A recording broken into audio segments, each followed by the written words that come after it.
bienvenidos a un nuevo capítulo de Más Ciencia, Conectados con el Mundo, programa donde la investigación es la protagonista.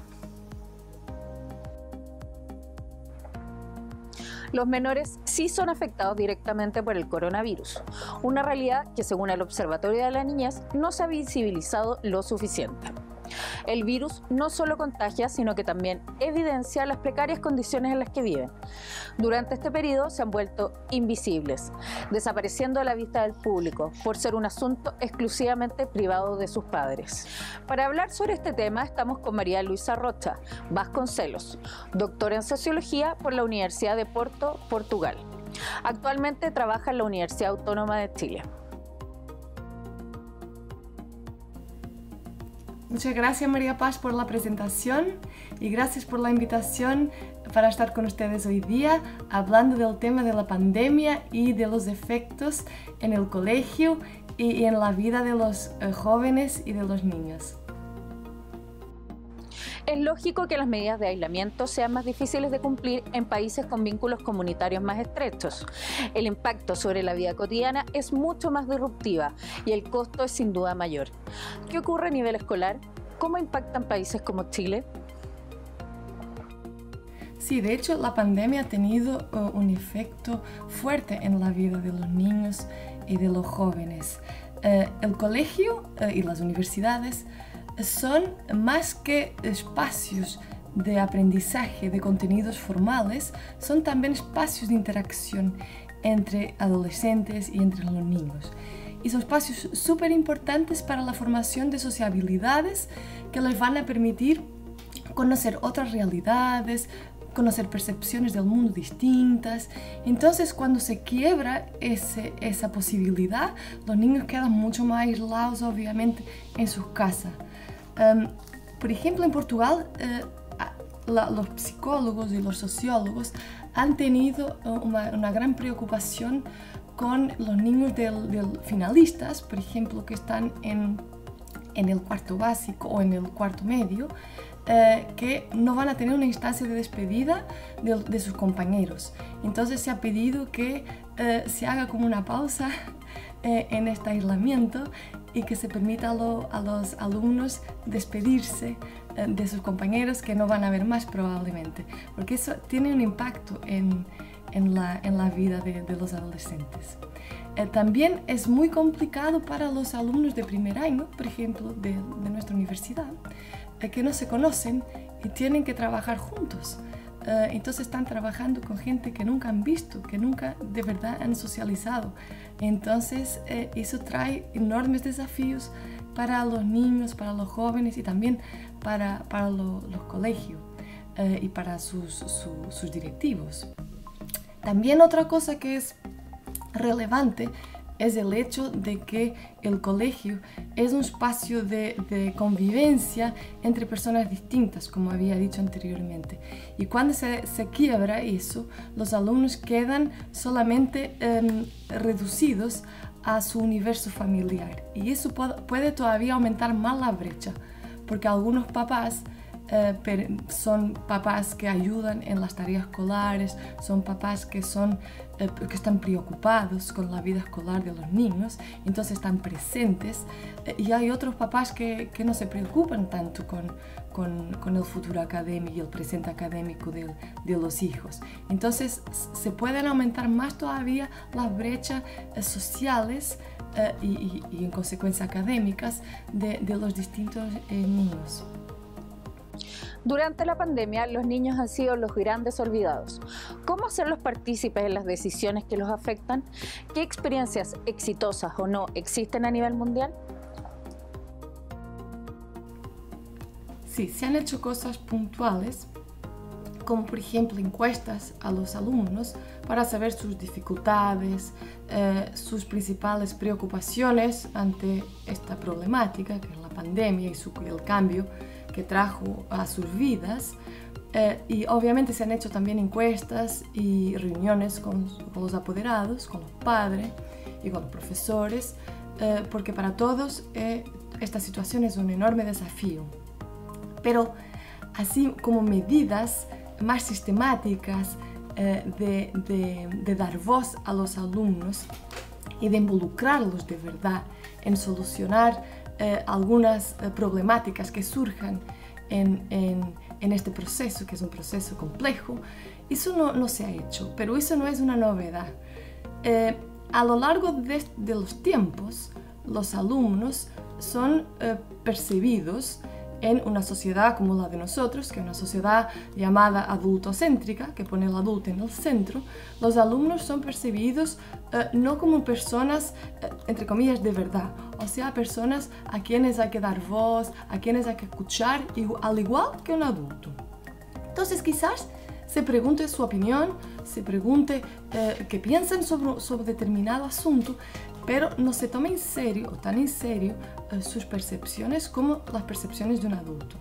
Por ejemplo, en términos de políticas públicas que son dirigidas a los jóvenes, políticas educativas, políticas culturales, deportivas, rara vez son escuchados los jóvenes que piensan de esas políticas, que piensan del impacto de esas políticas, y sí son escuchados los expertos, los profesionales, y muchas veces los economistas, los sociólogos, los psicólogos, pero la juventud ha sido casi siempre un poco olvidada de estos procesos de toma de decisiones. Entonces, no es que en la pandemia, durante la pandemia, no se han escuchado los jóvenes. Lo que sí pasa es que nuestra sociedad en general no escucha mucho a los jóvenes.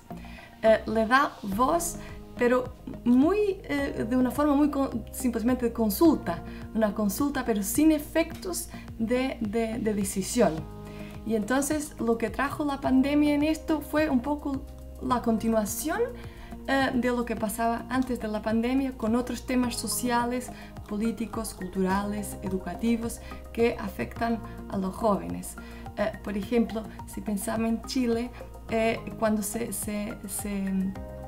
prepara y se pone en marcha una política educativa, no se escucha la opinión de los jóvenes y no se tome en consideración de verdad su opinión, eso en Chile como en la gran mayoría de los países del mundo, porque para nosotros en nuestra sociedad los jóvenes son adultos, son preadultos, o sea, no son todavía personas a quienes tenemos que escuchar y que dar una voz activa. Hay algunos colegios, pero situaciones muy puntuales, que sí los jóvenes son súper participativos en la propia vida del colegio y en la toma de decisiones dentro del mismo colegio, pero son casos muy aislados que no son la norma.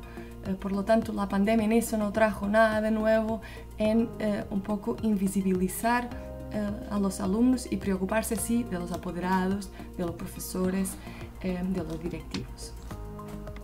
Nuestra forma de socializar cambiará quizás para siempre. Rutinas tan básicas como llevar a los niños a un parque o ver una película en el cine generarán muchas dudas. ¿Volveremos a la normalidad? Desde la sociología, ¿qué será esa nueva normalidad? Yo creo que se va a volver a la normalidad como la conocíamos antes. Nuestra forma de interacción social existe hace siglos y no son 2, 3, 4 o 5 años de pandemia que la van a cambiar de forma radical. Sí podría cambiar si ahora tuviésemos 2 siglos de pandemias sucesivas, y eso sí podría traer consecuencias en nuestra forma de interacción. Pero por ejemplo, una persona que tenga 60 años, vivió 60 años interactuando con la gente de determinada manera, no va a ser por 2 años o 3 de pandemia que va a cambiar. Y lo mismo los niños también, porque los niños aprenden con sus papás, con su familia, sus pares, las formas de interacción, las conocen desde chicos, desde que nacieron, entonces no van a ser una etapa corta de su vida que va a cambiar su forma de interacción. Lo que sí sería distinto es si esto se vuelve la normalidad, o sea, vivir en pandemia para siempre, entre comillas. Entonces ahí sí podría cambiar nuestra forma de interacción. Lo que va a pasar, obviamente, es que los niños y los adultos, todos nosotros nos vamos a recordar para siempre de estos tiempos. de andar de mascarilla en la calle, de no poder tocar a la gente, de tener como esa desconfianza del otro, que es algo que en las sociedades, como por ejemplo la chilena, no es habitual, ¿no? La gente es mucho más cercana, tiene mucho más de piel, como se dice, tienen un contacto muy fuerte, entonces esto nos va a traer recuerdos para siempre. Pero todas las situaciones que son poco normales, que son anómalas, nos dejan marcas y recuerdos. Como por ejemplo, también no solo la pandemia, pero otras de otra naturaleza, como el hecho de salirnos a la calle ahora y vermos la calle con muchos militares. Eso también es algo anormal y que nos va a dejar recuerdos, y sobre todo a los niños. Ver toda la artillería militar en la calle es algo fuerte, tal como la pandemia y tal como otras cosas que ocurren en la sociedad. Pero que eso cambie estructuralmente nuestra forma de interacción, eso sí ya es difícil que ocurra. Pero también esto ha tenido consecuencias buenas, si es que podemos decir así, porque el hecho que los papás estén más en la casa, también se acercaron más de sus hijos, están más tiempo con los hijos. Ya no hay esa pérdida de tiempo en los traslados, los papás también van trabajando desde la casa, entonces almuerzan con sus hijos, y puede que también eso traiga buenos recuerdos en el futuro de los niños que han estado más tiempo con sus papás. Claro que hay algunos psicólogos que dicen que esto ni siempre es bueno. Si los papás están estresados y tienen que trabajar y los niños están jugando alrededor, eso puede también tener consecuencias negativas de estrés en la familia. Pero también puede tener consecuencias positivas. Entonces, esto es una situación nueva, una situación distinta, que yo de verdad creo que va a pasar, pero que nos va a dejar muchas marcas, muchos recuerdos, la mayoría malos, pero algunos también buenos, pero no va a cambiar nuestra forma de lidiar con los demás, de tocar a los demás, de ser simpáticos y no andar desconfiados. Entonces yo creo que hay que ser positivo y hay que creer que todo va a volver a la normalidad. Muchas gracias, María Luisa, por tus respuestas. El aporte que las ciencias sociales pueden hacer es fundamental para comprender de mejor manera qué sucede en nuestro mundo.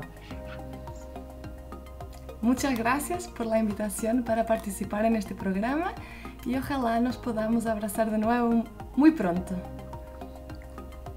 Llegamos al final de este capítulo. Recuerden seguirnos en las redes sociales del Centro de Comunicación de la Ciencia, donde somos Ciencias Chile. Nos vemos. Muchas gracias.